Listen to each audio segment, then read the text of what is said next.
அனைவருக்கும் வணக்கம். இந்த நாள் இனிய நாள், வாழ்வில் எல்லா வளமும் நலமும் பெருகட்டும். குரு பிரம்மா, குரு விஷ்ணு, குரு தேவா மகேஸ்வரா, குரு சாசாத் பரபிரம்மா தஸ்மை ஸ்ரீ குருவே நமக.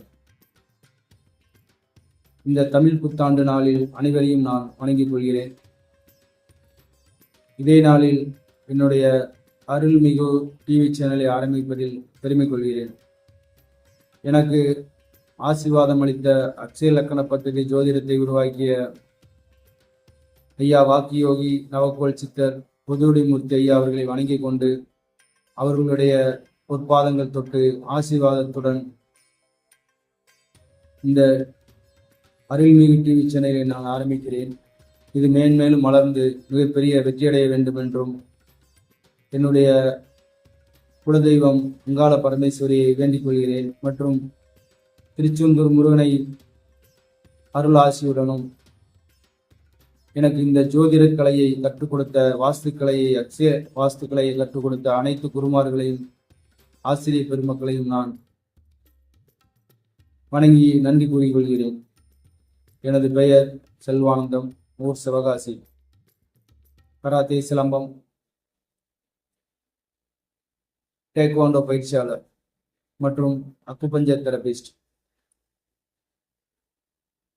எல்லோருக்குமே கேள்வி இருக்கும், நம்ம வாழ்க்கையில தொடர்ந்து வேலை பார்க்குறோம், உழைக்கிறோம், சம்பாதிக்கிறோம், அந்த பணத்தை மிச்சப்படுத்தி சந்தோஷமா வாழணும், குடும்ப ஒற்றுமையோட வாழணும் அப்படின்னு இருக்கும். எனக்கு இந்த மாதிரியான ஆசைகள் இருந்தது. நானும் தொடர்ந்து உழைச்சிக்கிட்டே இருந்தேன், சம்பாதிச்சேன், வீடு கட்டினேன், குடும்பத்தோட ஒற்றுமையா இருந்தோம். திடீர்னு ஒரு நாள் வாழ்க்கையில திடீர் பிரச்சனைகள் அதிகமானச்சு. ஏன் இதெல்லாம் நடக்குது?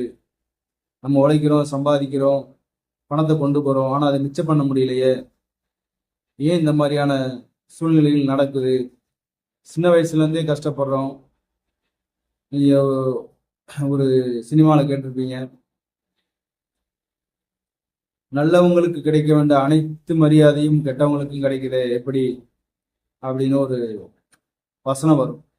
இந்த மாதிரி எனக்கு கேள்வி ஆரம்ப காலங்களில் ரொம்ப நாளாக என் கேள்விக்குள்ள மனசுக்குள்ள உறுத்திக்கிட்டே இருந்த கேள்வி. ஏன் அப்படின்னா, உழைச்சி உழைச்சி முன்னேறலாம் அப்படின்னு சின்ன வயசுல நான் கேள்விப்பட்டதுனால உழைப்புல ரொம்ப ஆர்வமா இருந்தேன். பணம் சம்பாதிச்சு மிச்சம் பண்ணி என்ன அப்படின்னா கடன் வாங்கி வீடு கட்டினது. அந்த கடன் அடைக்கிறதுக்கு திரும்ப மறுபடியும் இரவு பகல் பாராமல் உழைக்கிறது, அந்த உழைச்ச பணத்தை வச்சு கடன் அடைக்கிறது, திரும்ப மறுபடியும் கொஞ்சம் கடன் வாங்கி வீடை மேலும் கொஞ்சம் பெருசாக்குறது. இந்த மாதிரி தான் என்னுடைய வாழ்க்கை போய்கிட்டே இருந்தது. திடீர்னு ஒரு நாள் கொரோனா, அதில் மீள முடியாத ஒரு கஷ்டம், கடன், பிள்ளைகளோட படிப்பு, குடும்பத்தில் இருக்கவங்களுடைய உடல்நல பிரச்சனைகள், இப்படி பல சந்தர்ப்ப சூழ்நிலை காரணமாக அடிக்கடி குடும்பத்தில் தகராறுகள் வர ஆரம்பிச்சது. அப்போ திடீர்னு ஒரு நாள் யூடியூப் பார்த்துட்டு இருக்கும்போது அக்ஷய லக்கண பத்திரிகை ஜோதிட முறையை உருவாக்கிய ஐயாவும் நடிகர் மறைந்த மிகப்பெரிய ஆன்மீகவாதி ஜோதிடர் ராஜேஷ் அவர்களும் பேசிக்கொண்டிருந்த உரையாடல் எனக்கு கேட்க முடிந்தது. அந்த உரையாடல்ல எல்லாருமே ஒரு 15 நாள்ல தங்களுடைய ஜாதகத்தை ஆய்வு பண்ணலாம், தங்களுடைய வாழ்க்கையில ஜோதிடத்தை கற்றுக்கொள்ள முடியும் 15 நாள்ல அப்படின்னு ஒரு விஷயத்துல பேசிக்கிட்டு இருந்தாங்க. அப்ப நம்ம வாழ்க்கையிலும் நடந்துகிட்டு இருக்கக்கூடிய பிரச்சனைகளுக்கு யார் காரணம், எது காரணம், நம்மளுடைய கர்மா எதை சுமந்து வந்திருக்கு, நம்ம ஜாதகத்துல அப்படி என்னதான் இருக்குது, அதை நம்மளால மாற்றிக்க கொள்ள முடியுமா, நம்ம வாழ்க்கையில் ஏதாவது மாற்றம் நடக்காதா, உடல் ஆரோக்கியம் சார்ந்து ஆரம்ப காலத்திலிருந்து எவ்வளவு வேலைக்கு போனாலும் உடலை கெடுத்துக்கொள்ளக்கூடிய எந்த ஒரு விஷயத்தையும் நான் செய்து கொள்ளலை. ஆனால் 20 மணி நேரம் குறையாமல் உழைக்கக்கூடிய ஒரு உடல் அமைப்பு இருந்ததுனால தொடர்ந்து உழைச்சி சம்பாதிக்க முடிஞ்சது, அந்த பணத்தை மிச்சம் பண்ண முடியல. அப்போதான் அக்ஷய லக்கண பத்திரிகை படிக்கக்கூடிய இந்த வாய்ப்பை பயன்படுத்தி அடிப்படை ஜோதிடத்தை படிக்க முடிஞ்சது. படித்து முடிஞ்ச பிறகு மேலும் இதில் எனக்கு ஆர்வம் அதிகமாச்சு. தொடர்ந்து படிக்க ஆரம்பித்தேன். அட்வான்ஸ் 1, அட்வான்ஸ் 2, அடுத்து பஞ்சாங்க வகுப்பு, பரிகார வகுப்பு, கடைசியா அக்ஷய வாஸ்து. அக்ஷய வாஸ்து படிக்கும்போது தான் தெரிஞ்சது என்னுடைய ஜாதகத்துல வாஸ்து அப்படிங்கிறது மிகப்பெரிய தடையா இருக்கு.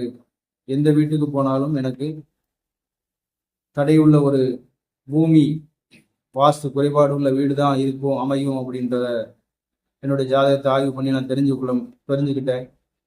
இதே மாதிரி உங்களுடைய ஜாதகத்தையும் ஆய்வு பண்ணி உங்கள் ஜாதகத்தில் வாஸ்து குறைபாடு இருக்கா, குடும்ப பிரச்சனை இருக்கா, வாஸ்துவுக்கும் குடும்ப பிரச்சனைக்கும் தொடர்பு இருக்கா, ஜாதகத்துக்கும் வருமானத்துக்கும் தொடர்பு இருக்கா, வாஸ்துக்கும் வருமானத்துக்கும் தொடர்பு இருக்கா, பணம் சேமிப்புக்கும் வாஸ்துக்கும் எந்த அளவுக்கு தொடர்பு உள்ளது, வாஸ்து மட்டும் வீட்டோட வாஸ்து மட்டும் நல்லா இருந்தா போதுமா, தொழில் செய்யக்கூடிய கட்டடத்தோட வாஸ்து மட்டும் நல்லா இருந்தா போதுமா? அப்போ ஒரு ஜாதகம் முக்கியம் இல்லையா? ஜாதகத்தை வச்சுதான் 70% நம்ம ஒரு சரியான ஒரு வாஸ்து நம்மளுடைய ஜாதகத்துல நடக்கக்கூடிய அனைத்து நிகழ்வுகளும் 30% வாஸ்து தான் நமக்கு தீர்மானிக்கிறது. அப்ப 70-30 அப்படிங்கிற ஒரு பெர்சன்டேஜ்ல நமக்கு இரண்டுமே தேவைப்படுது. ஒரு ஜாதகம் நல்லா இருந்துச்சு அப்படின்னா வாஸ்துவை பத்தி பெரிய அளவுல பாதிப்பு இல்லை. அதே நேரம் வாஸ்து குறைபாடு உள்ள வீடு ஜாதகம் நல்லா இருந்தாலும் சில சின்ன சின்ன பிரச்சனைகளை கொடுத்து கொண்டே இருக்கும். அப்போ வாஸ்துவையும் சரி பண்ணணும் அப்படிங்கிறது தான்.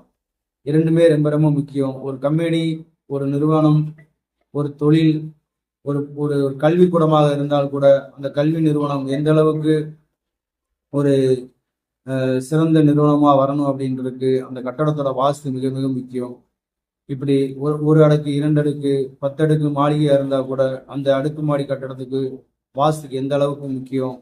ஒரு பூமி பூஜை போடும்போது எந்த திசையில இருந்து பூஜை போடணும், எந்த பக்கம் கட்டடம் ஆரம்பிக்கணும் அப்படிங்கிற முதல் கொண்டு வீட்டில் இருக்க ஒரு வீட்டு பழைய வீடாக இருந்தால் அந்த வீட்டை நம்ம வாங்கும்போது என்ன பண்ணணும், ஒரு இடத்துல கிணறு இருந்தால் அந்த கிணறை மூடும்போது என்ன மாதிரியான பூஜைகள் பண்ணணும், ஒரு வீட்டில் இருக்கக்கூடிய பணவரவு பிரச்சனை இருக்கு, குடும்பத்துல பிரச்சனை இருக்கு, வாஸ்து பிரச்சனை இருக்கு அப்படின்னா வீட்டுக்குள்ள என்ன மாதிரியான பூஜைகள்லாம் நம்ம செய்யணும்.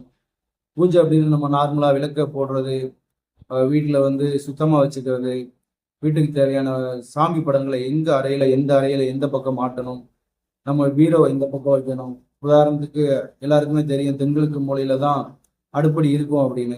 அதே அடுப்படி உதாரணத்துக்கு வடமேற்கு மூலையில இருந்தா அந்த வீட்டோட பெண்ணுக்கு என்ன மாதிரியான பிரச்சனை வரும், அந்த வீடை யார் ஆளுமை செய்வாங்க, தென்மேற்கு மூலையில தான் நமக்கு பெட்ரூம் வரணும் அப்படின்னு தெரியும் எல்லாருக்குமே, மாஸ்டர் பெட்ரூம். சப்போஸ் அது வடகிழக்கு மூலையில இருந்தா யாருக்கு பிரச்சனையை கொடுக்கும், வடகிழக்கு மூலையில என்ன அறை வரணும், வடக்கு பக்கம் இருக்கக்கூடிய பகுதி, உதாரணத்துக்கு வடக்கு பக்க பகுதி குபேர மூலையில என்ன இருக்கணும். இந்த மாதிரியான விஷயங்கள் நம்ம பார்க்க போறோம் நம்மளுடைய டிவி சேனல் மூலமாக.